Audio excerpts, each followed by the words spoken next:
என் சத்துருக்களோடு நான் போராட விரும்பவில்லை, அவர்களோடு சமாதானமாயிருக்கவே விரும்புகிறேன். நான் என்ன செய்வது என்று நினைக்கும் ஆத்மாவே. நீதிமொழிகள் 16:7.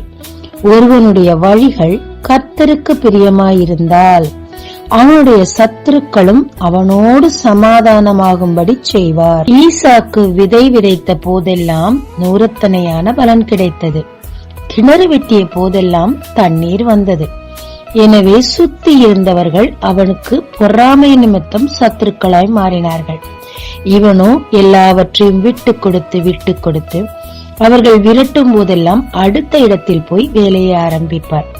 அங்கேயும் 100 பலன் கிடைக்கும். கடைசியாக இவரோடு தேவன் இருக்கிறார் என்பதை அவர்கள் உணர்ந்தார்கள்.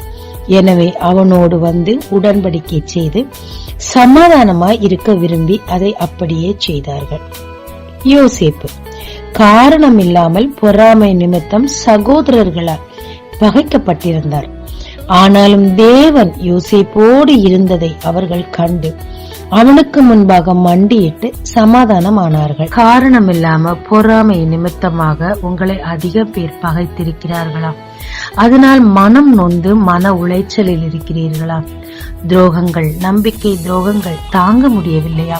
சொந்தங்கள், நண்பர்கள் மத்தியில், உறவுகள் மத்தியில், வேலை மத்தியில், ஏன் சொந்த பிள்ளைகளின் நிமித்தமாக சமாதான குறைச்சலோடு கூட காணப்படுகிறீர்களா? மனம் நொந்து கொண்டிருக்கிறீர்களா? இதோ தேவன் அதற்கு ஒரு வழியை சொல்லியிருக்கிறார்.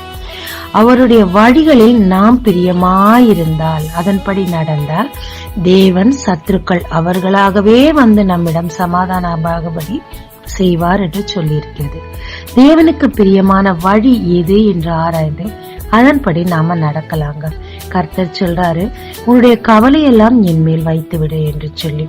உங்களுக்கு நடந்த துரோகத்தை நினைத்து நினைத்து அழுது புலம்பி மன உளைச்சலில் இருப்பதினால் பிரயோஜனம் என்ன? உங்கள் கவலைகளை அவர் மேல் வைத்து விடுங்க. உங்கள் சத்துருக்கள் அவர்களாகவே வந்து உங்களிடம் சமாதானமாகும்படி தேவன் காரியத்தை மாற்றி முடிப்பாருங்க. ஜெபிக்கலாமாங்க. தேவரே, நான் மன உளைச்சலில் இருந்த நாட்கள் போதும் அப்பா. பின்னானவைகளை மறந்து உம்மை நோக்கி ஓடி உம்மை பிரியப்படுத்த எனக்கு கிருபை தாரும். என் சத்துருக்கள் அவர்களாக வந்து என்னிடத்தில் சமாதானமாக கிருபை தாரும். இயேசு மூலம் பிதாவே, ஆமென். இயேசு கிறிஸ்துவின் நாமத்தில் இந்த நாளில் உங்களை ஆசீர்வதிக்கும் ஜீசஸ் விஷன்.